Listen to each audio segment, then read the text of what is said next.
Queridos irmãos, vamos abrir as nossas Bíblias. 1 João. 1 João, capítulo 5. Nós estamos chegando já ao final desta primeira carta escrita pelo apóstolo João, que quando a escreveu já era um homem bem idoso, mas extremamente lúcido, tinha noção exata do que estava acontecendo ao seu redor, tinha noção exata dos perigos que ele e os seus irmãos na fé estavam correndo. Eles estavam passando por ameaças, estavam sofrendo ameaças sérias.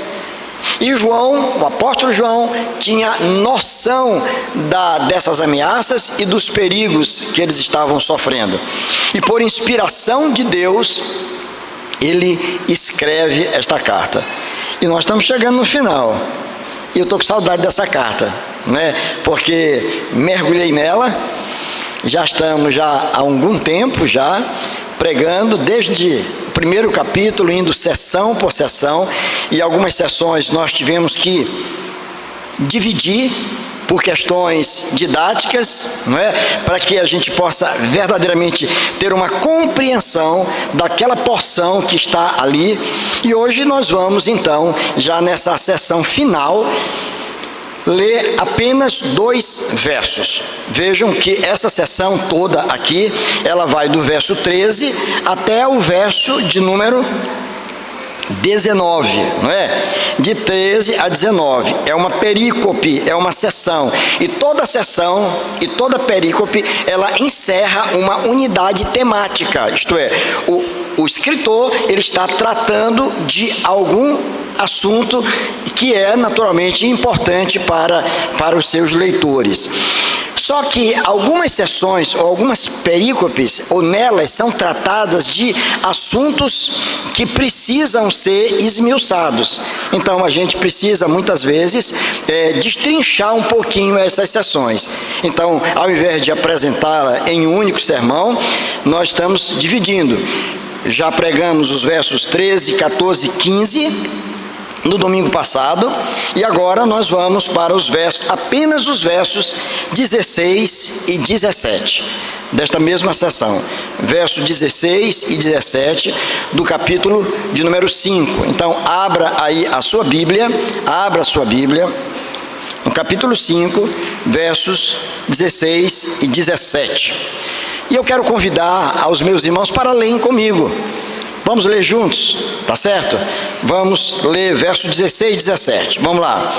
Se alguém vir a seu irmão cometer pecado, não para a morte, pedirá e Deus lhe dará vida aos que não pecam para a morte.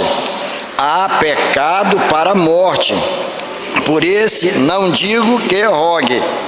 Toda injustiça é pecado, e há pecado não para a morte. Vamos orar? Deus querido, nosso Pai amado, nós te damos graças por esta hora, por este momento, pela bênção de poder prestar um culto ao Senhor, pela alegria de estarmos juntos aqui, Senhor, reunidos como família do Senhor, atendendo a santa convocação do Senhor, para nos reunirmos em adoração ao Teu nome, Senhor. E agora, Pai, depois de termos cantado, de termos orado, lido a Tua palavra, nós te pedimos, Senhor, que em nome de Jesus, Tu fales ao nosso coração, que o Senhor nos instrua, que o Senhor nos abençoe, a fim de que possamos não somente compreender a Tua palavra, mas que possamos recebê-la e guardá-la nos nossos corações, e que pela ação do Teu Espírito Santo, o Senhor esteja moldando o nosso caráter, o Senhor esteja nos ajudando, a fim de que toda a nossa vida e as decisões que tomamos da vida, que tomarmos da vida, sejam todas elas para honrar e glorificar o teu santo nome. Em nome de Jesus é que oramos. Amém. Queridos, eu sei que nem todos os temas que são apresentados no púlpito são temas agradáveis de se ouvir. E sabendo disso, é que muitos pregadores por aí afora, o que não tem acontecido, graças ao Senhor, aqui na nossa igreja, os pregadores têm se mantido fiéis à palavra do Senhor, mas procuram pensar das Escrituras aqueles textos e tratar daqueles temas que de alguma forma agradam aos seus ouvintes, que falam de paz, de vitórias, de conquistas e de prosperidade.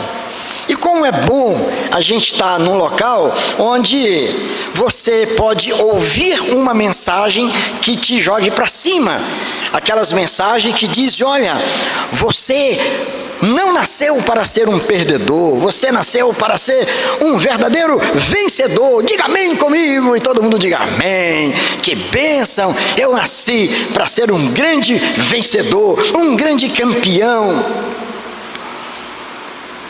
Aí você espera que muitas vezes aquele líder, aquele pastor faça uma oração poderosa, como se existisse oração poderosa.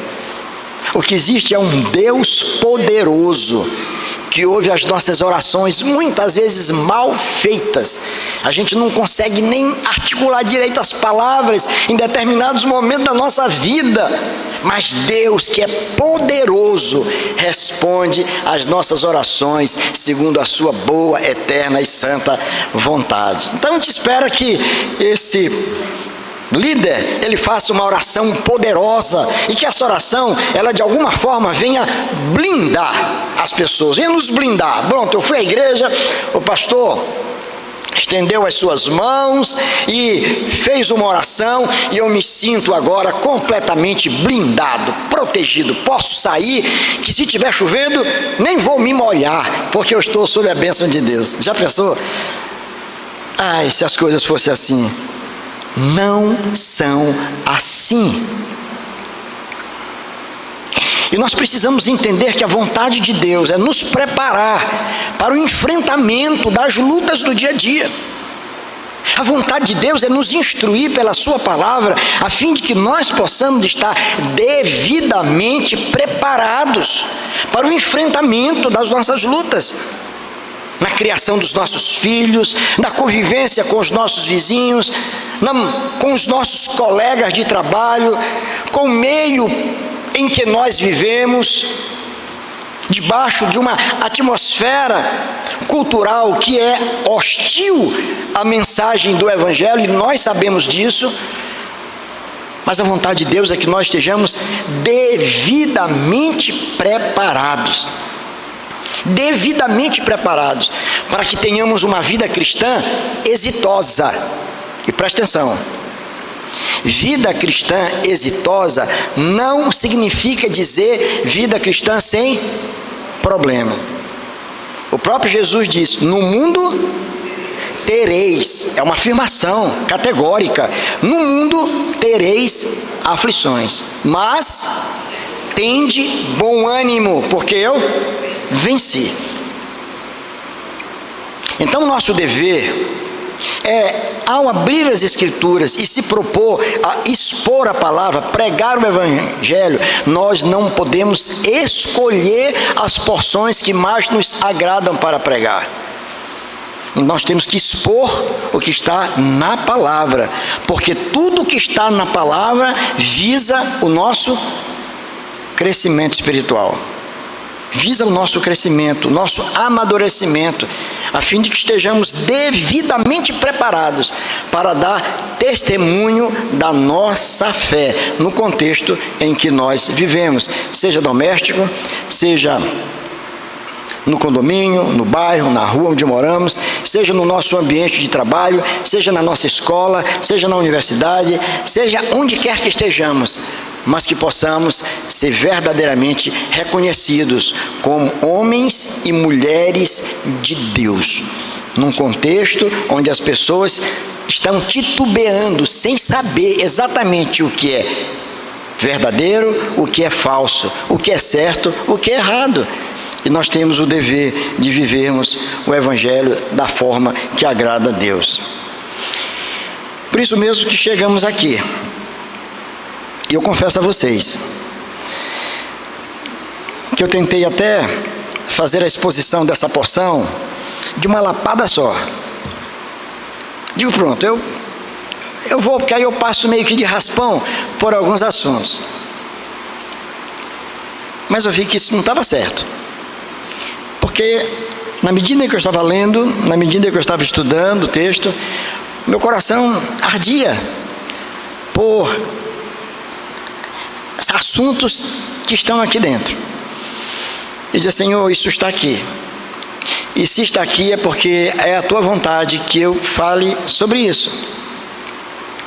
O verso 16 e 17, João diz: se alguém vir a seu irmão cometer pecado, não para a morte, pedirá, e Deus lhe dará vida aos que não pecaram para a morte. Há pecado para a morte, e por isso não digo que rogue. Toda injustiça é pecado, e há pecado para a morte. Esses dois versos, eles nos levam a entender que a vontade soberana de Deus é que nós possamos orar em favor de irmãos nossos queridos que muitas vezes estão tropeçando em pecado. Irmãos que se atrapalharam de alguma forma. Irmãos que por insistência, por desobediência, agiram ou estão agindo de forma contrária à vontade de Deus. A vontade do Senhor é que nós estejamos orando uns pelos outros para que não venhamos a cair nas armadilhas que o mundo prepara, que o inimigo prepara para nós. Ao tempo que devemos estar preparados para também cuidar com o lugar onde colocamos os nossos pés, para que não venhamos, nós mesmos que estamos orando por outros, venhamos a cair nas armadilhas que o inimigo tem colocado diante de nós. Eu penso que isso é fácil de entender. Isso é uma ordem, é uma designação divina que é autoexplicativa. Eu poderia chegar aqui apenas dizer isso, meus irmãos. Deixa eu dizer uma coisa, eu li o texto, e o que é que o Senhor está dizendo para nós? Vamos orar pelos nossos irmãos, por aqueles que cometeram pecado, por aqueles que tropeçaram, por aqueles que estão abatidos, por aqueles que estão sofrendo, por conta dos seus próprios erros. Vamos orar por eles. Pronto, vamos orar, vamos ficar de pé, vamos orar e vamos para casa. A mensagem foi dita. Vejam que o verso 16 começa com colocando para nós uma situação real. Ele diz: se alguém vir a seu irmão cometer pecado. Irmãos, vamos combinar aqui. Vamos ser honestos. Quem aqui nunca percebeu e nunca comentou o erro de alguém? Hein? Quem nunca, em algum momento, disse: fulano de tal, fulano de tal está afastado. Eu estou sabendo que ele está fazendo tal coisa. Inclusive eu vi na rede social, menina, tu nem imagina, sentado numa mesa de bar, com uma torre de chope na frente dele, e o olho dele vermelho. Meu Deus, não me diz isso. Pois é, e ele estava lá na frente, muitas vezes, cantando, pregando. Olha, era um crentão.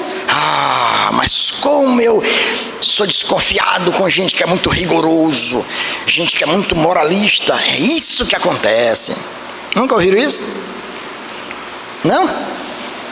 Já, meu irmão. Nós já não só ouvimos, como, quem sabe, já tantas vezes comentamos. E muitas vezes os nossos comentários, irmãos, são impiedosos. Os nossos comentários são impiedosos. A gente facilmente percebe algo em alguém, porque esse alguém não está no mesmo ritmo que estava antes, aí você já dá um diagnóstico. Isso aí está em pecado. Isso aí é porque deve ter feito alguma coisa. Ele não era assim, por que está assim?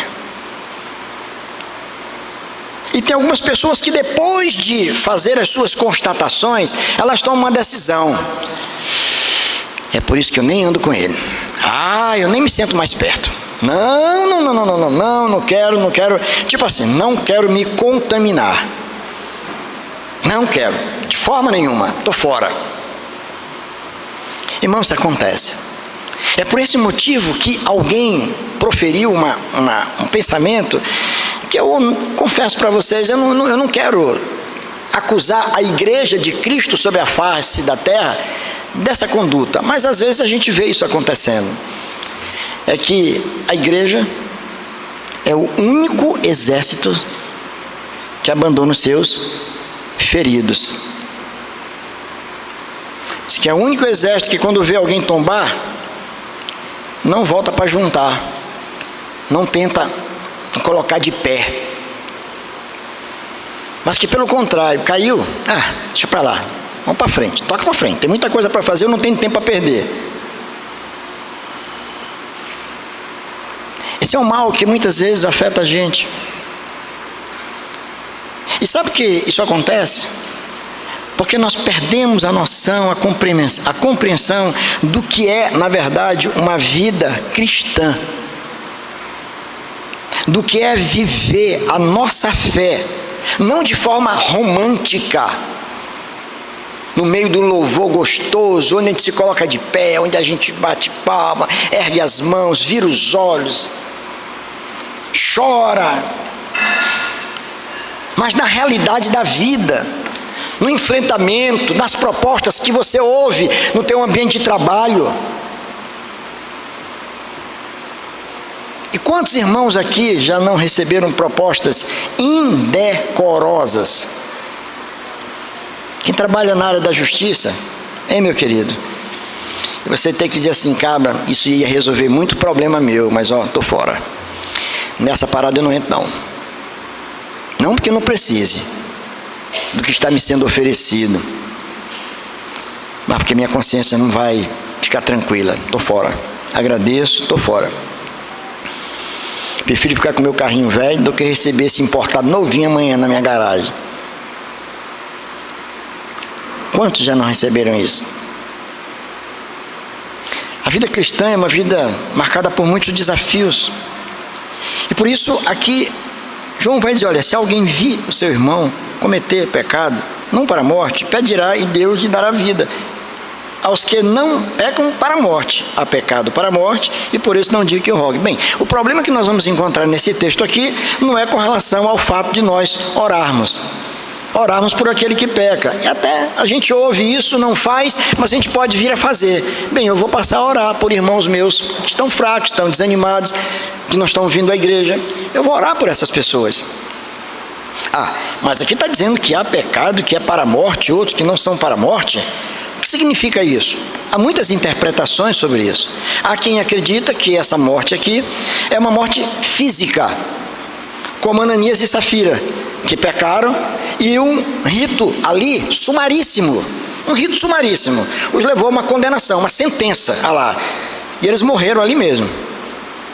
Então alguns pensam que há pecados que conduzem à morte, e essa morte física, a pessoa pecou, então a alma que pecar, essa morrerá. Meus irmãos, lamento dizer, se o princípio fosse exatamente assim, se a interpretação fosse exatamente essa, não precisa levantar a mão não, tá? Que eu vou perguntar. Quem de nós estaria vivo? Eu vou até abaixar a minha. Quem de nós, hein, meu irmão? Porque todos nós, de uma forma ou de outra, nós pecamos, não é verdade? Todos nós, de uma forma ou de outra, pecamos.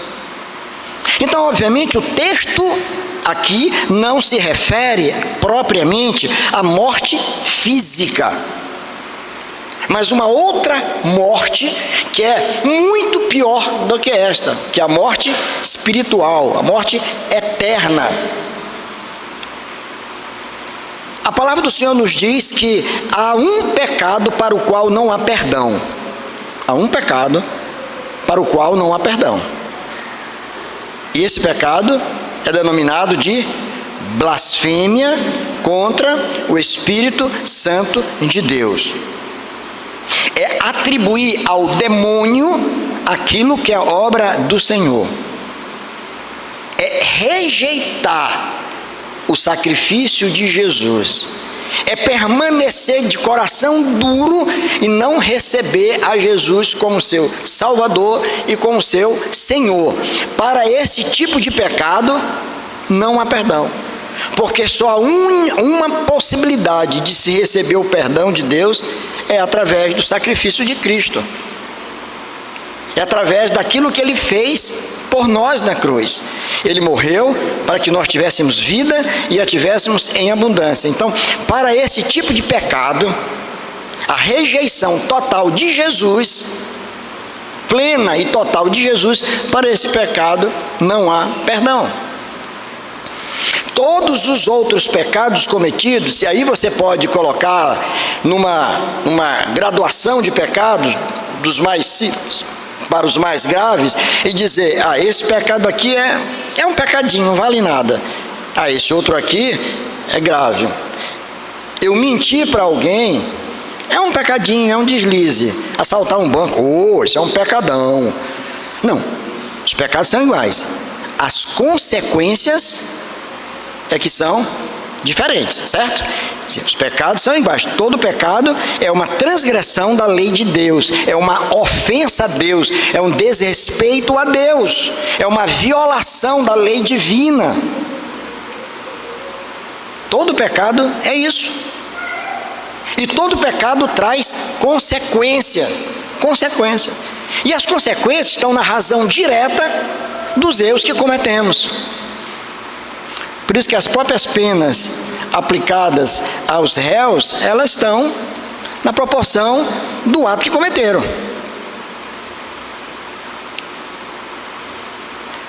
Então o que João está dizendo aqui é que, não sendo esse o pecado da rejeição de Jesus, de atribuir ao demônio aquilo que Deus está fazendo para resgatar vidas, todos os outros pecados, eles estão incluídos no rol daqueles que podem sim ser perdoados. Somos, aqui nessa passagem, instruídos a orar em favor dos nossos irmãos que caíram em pecado. Somos instruídos a isso.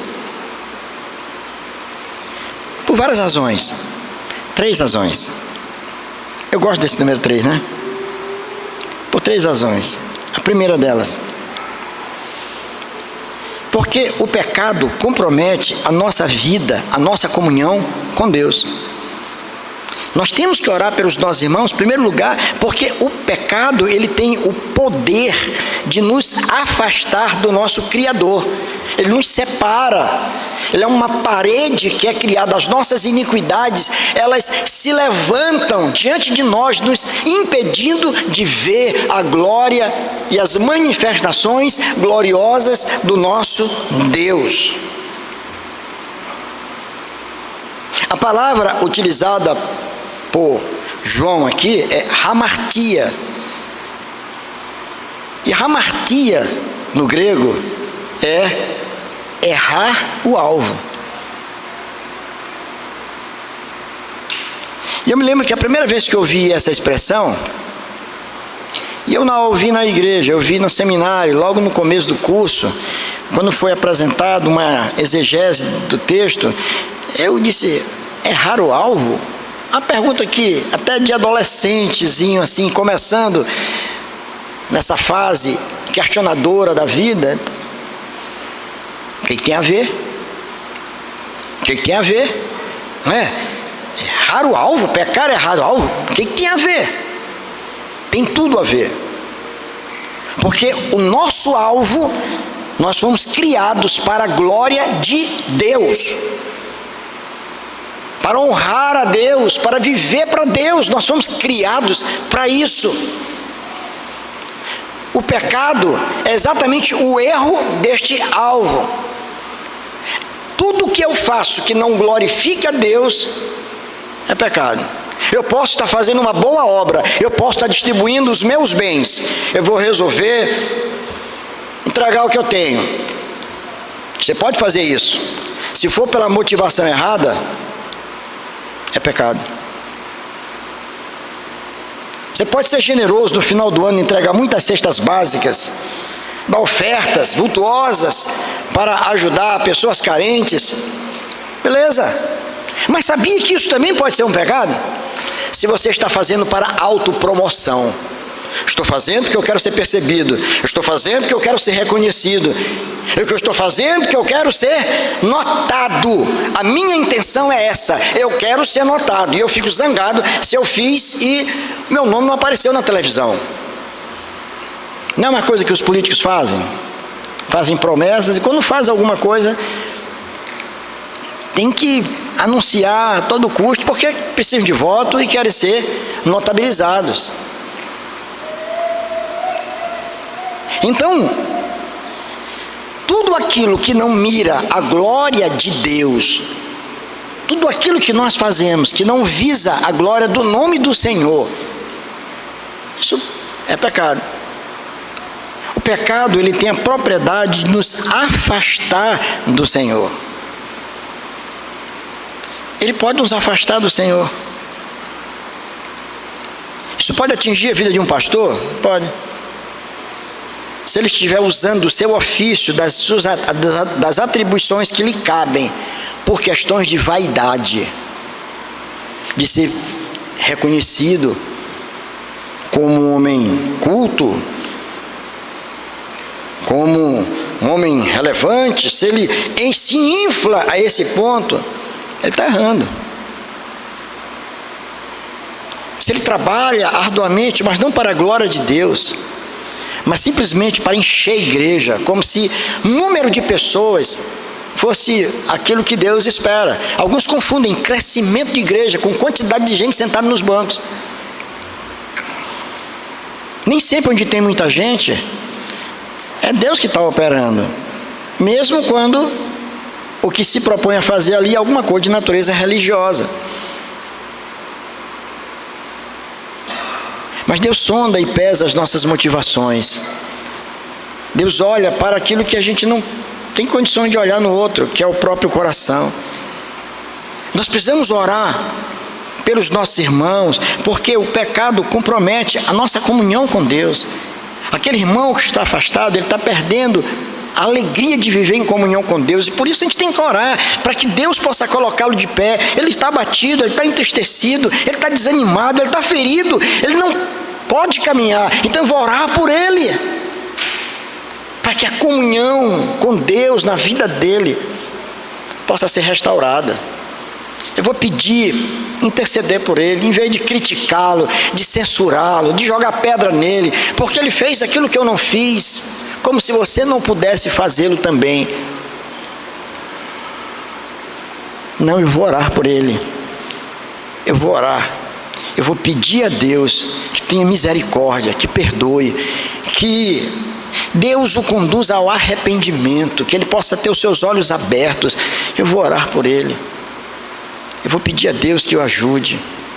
Assim nós oramos pelos nossos filhos, quando eles se afastam do caminho do Senhor e trocam o culto pela balada,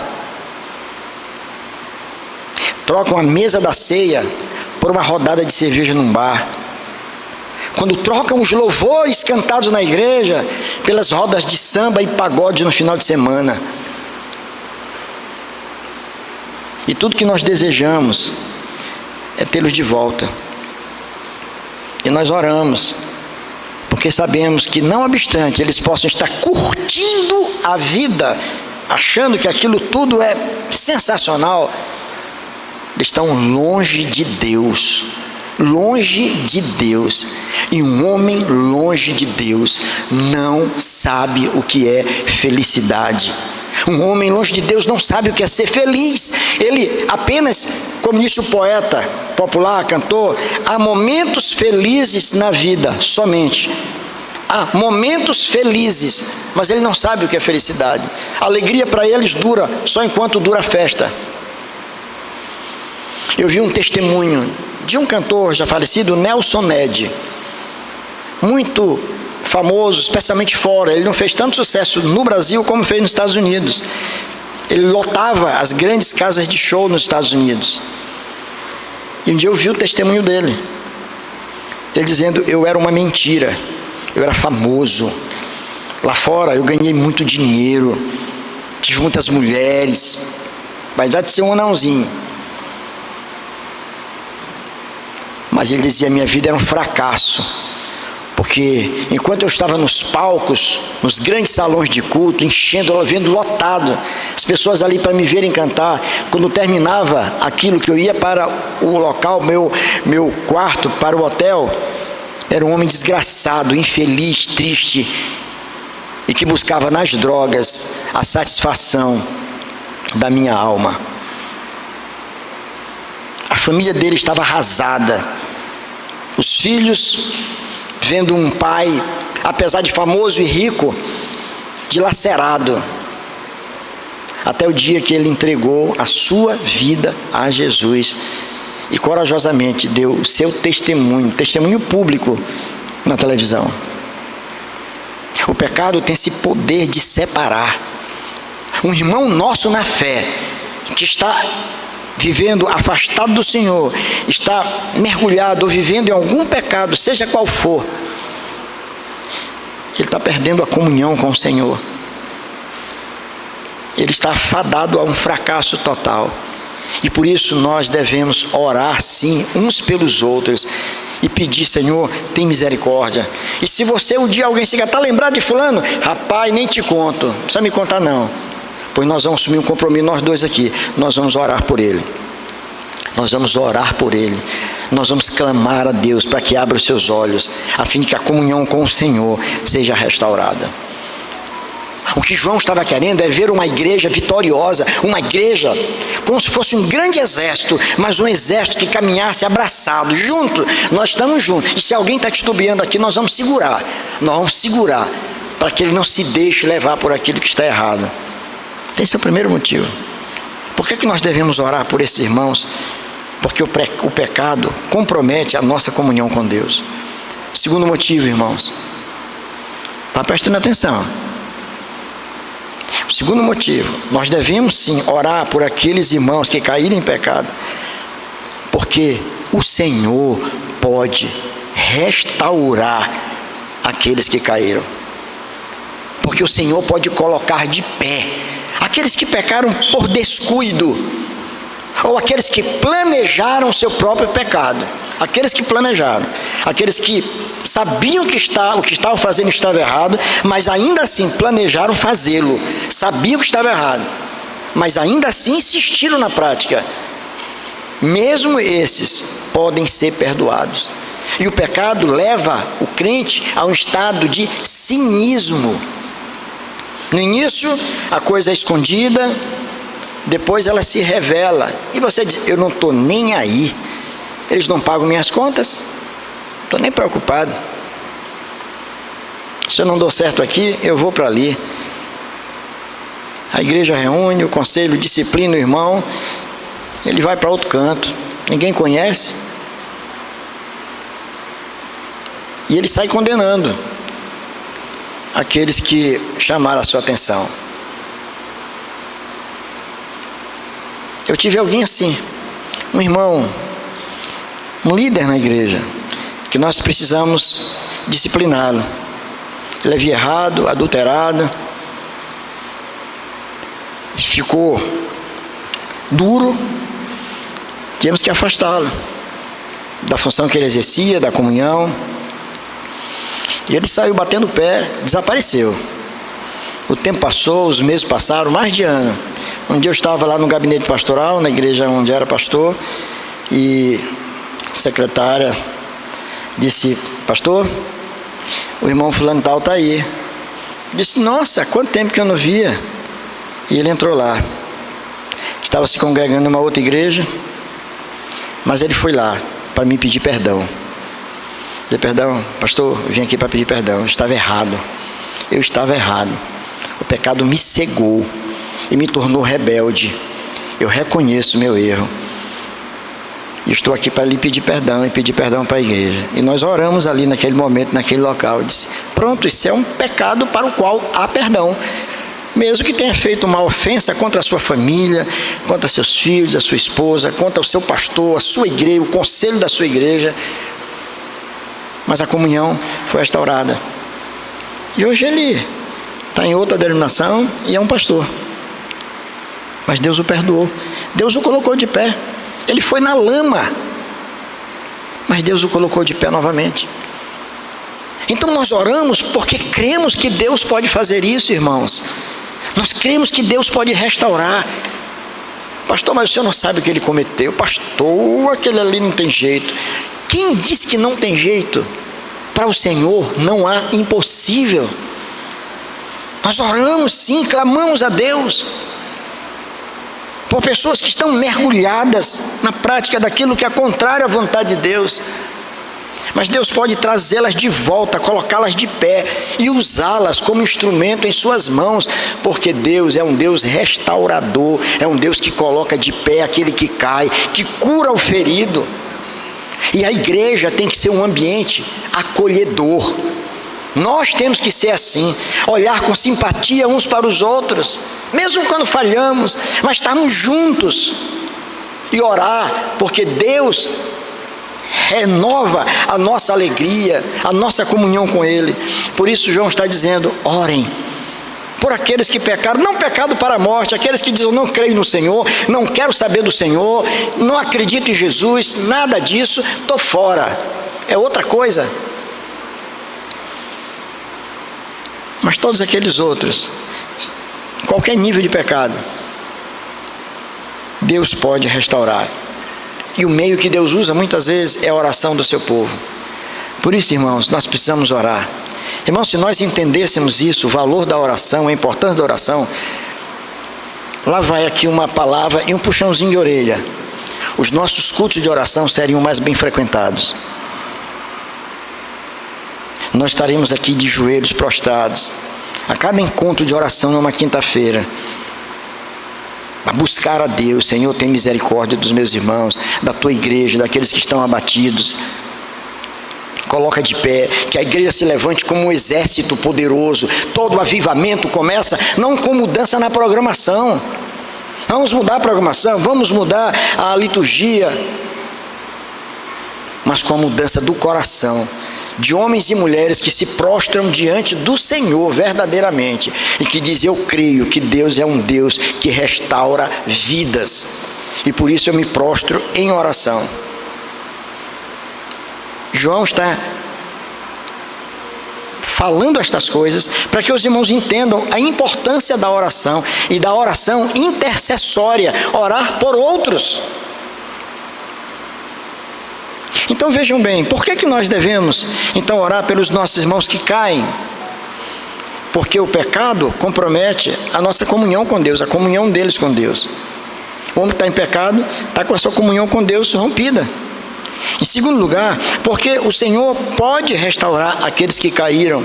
Por isso nós oramos, porque Deus pode colocar de pé de novo aquele que caiu. Em terceiro e último lugar, porque todos nós estamos sujeitos a atos pecaminosos. Todos nós. Vejam que o verso 17 diz: toda injustiça é pecado, e é pecado não para a morte. Eu fiquei meio encucado com essa injustiça aqui. Porque nós estamos vivendo num contexto de tanta injustiça que tem acontecido, que dá náuseas na gente assim. Mas eu digo, o que é isso aqui? Não quero fazer desse sermão um sermão político, longe de mim. Mas eu fui procurar um comentário de um autor muito respeitado, Martyn Lloyd-Jones. E Martyn Lloyd-Jones, ele diz o seguinte, eu anotei aqui, para não traí-lo naquilo que ele falou, quando ele fala sobre essa justiça. Ele diz assim: toda injustiça é pecado. Qualquer coisa que não seja justo, qualquer coisa que não seja justo é pecado. Qualquer coisa que não seja viver de acordo com o modo de vida de Deus para nós é pecado. Tudo que se afasta da vontade, do propósito e do desejo de Deus para nós é pecado. Você já viu como é que essa palavra ela ganha uma dimensão diferente? Não é? Ela cresce, porque diz a justiça. Bem, eu não sou da justiça, eu não estou julgando ninguém, não estou condenando ninguém, estou fora disso. Mas ele está colocando aqui como injustiça, como injusto, qualquer ato nosso que se choque contra a vontade de Deus. Viver de forma contrária àquilo que Deus quer que você viva, isso é pecado aos olhos de Deus. Isso é pecado aos olhos de Deus. Viver um projeto de vida cristã que não se coaduna com as exigências do Evangelho, com aquilo que está na palavra, isso é pecado. Se você é marido e não vive um projeto cristão de matrimônio, você está em pecado. Se você é esposa e não vive um projeto como esposa dentro da sua casa, você está em pecado. Se você é pai e mãe, mas não vive, não instrui seus filhos na disciplina do Senhor, você está em pecado. Isso é pecado. Qualquer coisa que se faça. Você é empresário? Como é que você trata aqueles que trabalham para você? Você tem sido injusto com eles? Você está em pecado. Ah, você é o empregado. Só vive chegando atrasado, dando desculpa, toda hora com atestado de uma doença que você nem teve. As UPAs estão cheias de gente na segunda-feira pedindo atestado. Passaram sexta e sábado na gandaia, na segunda-feira vão lá, ficam tossindo, inventam alguma coisa para pegar um atestado. Não é não, Paulo? Está cheio. Os consultórios estão aí, gente querendo atestado. Eu conheci uma pessoa, acho que Ruth se lembra, um irmão que era um seminarista, e a mulher era médica. Ele às vezes pedia, faz um atestado para mim, para justificar as ausências no seminário. Mas que coisa! Como é que pode? Já viu como é que nós vivemos? Condenamos muitas vezes as grandes injustiças que estão acontecendo no nosso país, quando nós fazemos coisas não na mesma proporção, mas que desagradam a Deus do mesmo jeito. Então, nós temos que estar conscientes que todos nós estamos sujeitos a isso. Por isso que ao invés de criticar uns aos outros, nós devemos orar uns pelos outros. Orar. Orar pelos seus líderes. Porque um líder, quando cai, ele arrasta a gente. Orar pelos seus pastores, orar pelos seus presbíteros, pelos seus diáconos, por irmãos que exercem ministérios dentro da igreja. Irmãos que estão em ministério de vitrine. Todo mundo percebe. Orar pedindo a Deus, Senhor, sustenta, abençoa, para que esses homens sejam instrumentos em tuas mãos, Senhor, para a glória do teu nome. Então uma igreja cresce e ela se fortalece na medida em que ela cresce em percepção e compreensão da vontade de Deus. E eu encerro dizendo que uma das coisas que João faz aqui é mostrar para nós que o êxito da nossa fé não está naquilo que nós sentimos, mas naquilo que nós sabemos. Veja que essa palavra, saber, sabemos, ela é utilizada várias vezes por ele. Então a gente está mais preocupado em, eu fui num culto, não senti nada. Você vem para sentir alguma coisa. Então os líderes têm que preparar alguma coisa aí, para que o irmão, ele sinta um frio na espinha, alguma coisa assim. Deus estava presente porque eu senti. Não é sentir. Os ilusionistas estão fazendo as pessoas sentirem coisas terríveis. Mas nós temos o dever de instruir a igreja, para que você, meu irmão, saiba exatamente quem é Deus, quem você é, para que você saiba dos perigos que você está correndo, a fim de que você tome uma decisão orientada por Deus, a decisão de viver para a glória de Deus. Todos nós precisamos de oração. Devemos orar uns pelos outros, especialmente por aqueles que estão enfraquecidos ou que tombaram. Que Deus nos abençoe, que Deus nos fortaleça e nos ajude na nossa caminhada. Amém.